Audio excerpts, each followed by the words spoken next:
Hello, how are you? My name is Heather Lee. I am a healthcare practitioner and I assist a nationally known obstetrician.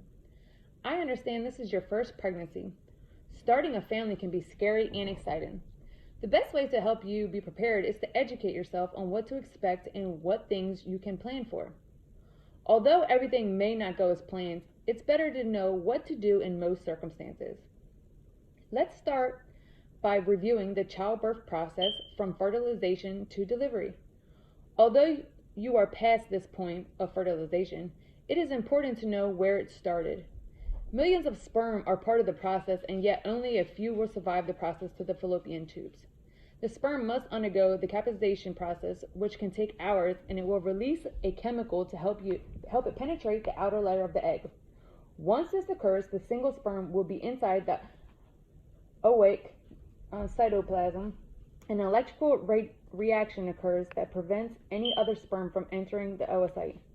Here it completes the final stages of cell division, where it has become a mature ovarian nucleus and releases its chromosomes. According to the Book of Human Sexuality, by fertilization to occur, intercourse must take place within 5 days before and 1 day after ovulation. Following fertilization, the cells replicate and is now called blastocyst. At this point, it takes about 1 week to complete the process of implantation. Here it grows into an embryo, and at 3 weeks will set development for organs. And at just 4 weeks, the heart begins to pump blood, and the spinal cord and nervous system have begun to develop. By 5 weeks, the formation of the legs and arms, and by 6 weeks, the eyes and the ears develop. At 7 weeks, the reproductive organs begin to differentiate into male or female. At 8 weeks, you will have completed your first trimester. At this point, you can start to schedule an appointment and look forward to finding out what gender your child will be if you choose to. At 8 weeks, your embryo will now be referred to as a fetus, and the brain begins to function. Facial features begin to form, and bones begin to develop. At 12 weeks, arms, hands, fingers, legs, feet, toes, and eyes are almost fully developed. By month 5, the fetus' internal organs are well developed, but will not function as well outside of the uterus. Your second trimester has begun. At 7 months, the fetus is pretty well developed and has a good chance of surviving outside the womb with specialized care. At term, 9 months, your baby will be fully developed, and this would be considered a full-term pregnancy. I hope this helped you with understanding how the baby will grow over the next few months. Now I understand you have a few questions for me. Let's start by reviewing the questions, and then I will answer them. How can we increase your odds of having a healthy baby? What specific steps can we take in each stage of pregnancy to promote an optimal outcome? What are some possible complications during pregnancy? If such problems arise, how will you know? How can we prevent damage to the fetus? What are some common causes of atypical development of the fetus? Can any of these be avoided or addressed? If so, how? What happens during childbirth? How much pain should we expect? Is it safe to use anesthesia? How will the birthing process take? What childbirth options do we have, and what do you recommend and why? Let's start off with what you can do to increase your odds of a healthy baby and some proper steps you can take in each stage of pregnancy to help increase these odds. First thing you should do is talk to your obstetrician about what current medications you are taking and how safe this may be, and if you need to discontinue or find a substitute until after giving birth. This is a crucial part because everything that goes into your body will be fed to your unborn baby through the umbilical cord to the placenta. Carrying a child takes extra nutrients from your body, and it is important for you to make sure you are feeding your body the proper nutrients and a good balanced diet, along with taking the proper prenatals to ensure you and your baby are receiving all the vitamins that it takes to give your body what it needs to produce a healthy baby. According to the U.S. Department of Health and Human Services, NIH, you would need to avoid any exposure to toxic substances, including drugs, alcohol, and even caffeine, as this can cause many health issues for you and for your child before and or after birth. Your first trimester, the first 3 months, may be difficult as you will start to physically change and you may even experience nausea, vomiting, and or painful swelling of the breast. Your doctor will prescribe blood work just to be on the safe side and make sure that everything is balancing out correctly and that there are no infections that need to be treated. As your hormones begin to change, it is important for you to understand what is happening to your body and find ways to balance it out. Support from your spouse is much needed and family and close relatives. Physical activity is highly important in maintaining a healthy pregnancy. This may also help with balancing these hormones. Find ways to get yourself moving that are safe for you and for the baby, that you enjoy, as this may have many benefits throughout your pregnancy. In your second trimester, most women start to embrace their pregnancy and may look and feel more radiant. It is perfectly normal for you to even gain or lose a little weight.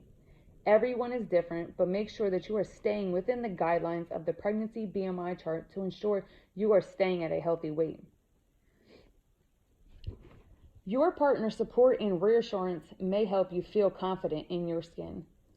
Today we have so much information at the tip of our fingers that can help us with all kinds of information we did not have in later years. It is important for this to be a team effort, as it takes a woman and a man in support to get through this. It is important that we educate ourselves so that we can take the proper steps in maintaining a healthy lifestyle for ourselves and for our family. What are some possible complications during pregnancy? If such problems arise, how will you know? How can we prevent damage to the fetus? Again, to avoid complications during pregnancy, you will want to make sure that your GYN is aware of any pre-existing health issues and medications you are taking at the first visit. This is very important as the doctor can help you understand any problems that may arise with your current health or your child's. Following the guidelines we have previously talked about can help you take the proper precautions in avoiding your risk of many different health issues for your child. According to the Office of Women's Health, some of the following problems during pregnancy, including pregnancy-induced hypertension, preterm births, fatal abnormalities, pregnancy losses. It is also very important that if you start to experience any new health issues, including but not limited to feeling weak, abdomen pain, vagina bleeding or fluid leakage, high or low blood pressure, or you cannot feel the baby moving, that you immediately go to the emergency room, as there may be an issue with your pregnancy. What are some common causes of a typical development of the fetus? Can any of these be avoided or addressed? If so, how? While there are always concerns with the development of your child, educating yourself on your own health and your family's health history can help you prepare for what comes next. According to the Children's Medical Service of Florida, there are many pterogens you may be concerned with during or after pregnancy. It is important that you do not consume any toxic substance, including undercooked meat, and avoid any exposure to mercury, X-ray, or lead that could hurt your child. Good nutrition and taking the proper steps in making safe choices in and out of your home play a huge role in the development of your child. There are also many different hereditary developments you can research, including genetic disorders that are and there are tests that can help you determine prior to your pregnancy or while you're pregnant if you or your child is at risk. These tests are called carrier tests, and these tests can help determine if the person is at risk for carrying a certain gene that could put them at risk. There are also tests that are recommended if you received blood results putting your child at a higher risk for Down syndrome or other chromosome problems, and a test to help determine any genetic conditions. This test can be done through an ultrasound or a sample called CVS, or amniocentesis. Although these two last tests can serve risk for complication in your pregnancy, The last one I will mention is called neutral defect screening. This test determines if there are any defects to the spine, spinal cord, brain, or skull. All of these tests are crucial to a certain period in pregnancy. That's why it is important to make sure you are getting blood work and following the recommended scheduled appointments throughout your pregnancy. Some of these tests may also have risk or complications, so if you were to consider any of these tests, make sure that you are aware of the complications. Although some of these conditions that you can have testing on may not be avoided, after becoming pregnant, having the proper tests done can help you prepare for the future with you and your child. What happens during childbirth? How much pain should we expect? Is it safe to use anesthesia? How long will the birthing process take? Although you can plan for whatever childbirth delivery you desire, that does not mean that that is the one your body will require. Everyone is different, and that is why hospitals and medical staff are prepared for anything. Make sure you consider your options for your birthing decision, whether it is a natural vaginal delivery or if you would want to use an epidural. Every person's decision, pain tolerance, and opinion is different. In most emergency cases, a C-section would be required, which would require anesthesia. The two forms of drug pain relievers during pregnancy are analgesics, which are a pain reliever without the loss of muscle movement and most commonly used, and the anesthetics, which blocks all pain and movement. When not required, it is the individual's choice to receive it or not. But make sure that you educate yourself on the benefits and flaws of these drugs. You can follow up on the pros and cons from a website called AmericanPregnancy.org. A C-section is an incision in the abdomen wall in the uterus to pull the baby through. Although this may be the safest route for the baby, it may not be for the mother, as it can open her up for many different infections.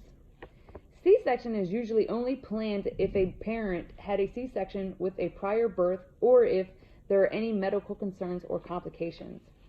The birthing process usually begins when the mother starts to feel regularly spaced contractions. At this point, your cervix would start to dilate, and this can last from 2 to 36 hours. At that point, you should start to head to the hospital. The first step to giving birth is your water breaking. Then you would go through the transition period, which consists of more intense contractions. At that point, you should be fully dilated at 10 centimeters. And soon after is when you would be required to start pushing and start to see the baby, which is called crowning. You would continue to push the baby out and deliver the child in a vaginal delivery. What childbirth options do we have? What do you recommend and why? There are many decisions you will have to make when becoming a parent, and it all starts when you decide that you want to start a family. You will have to decide if you would like to give birth at a hospital, at a birthing center, or at home. These decisions should be made off of everything we have discussed already, including health concerns, preferences, and how comfortable you are with the care you'll receive. Make sure you put into consideration the cost of these facilities and what they are capable of. I would recommend, if you are a healthy individual, that any home care or birthing center would be a good idea for you, as they specialize in caring for a mother and baby. If you or your child have any health concerns at all, I would recommend a hospital, as they have everything on hand you would need in an emergency situation, along with a NICU for the baby if required. With all the decisions you'll have to make, I am sure that you will do what's best for you and your child, and I wish you the best of luck. Thank you very much for reaching out to me, and I hope this information helps you in your birthing journey. Thanks again.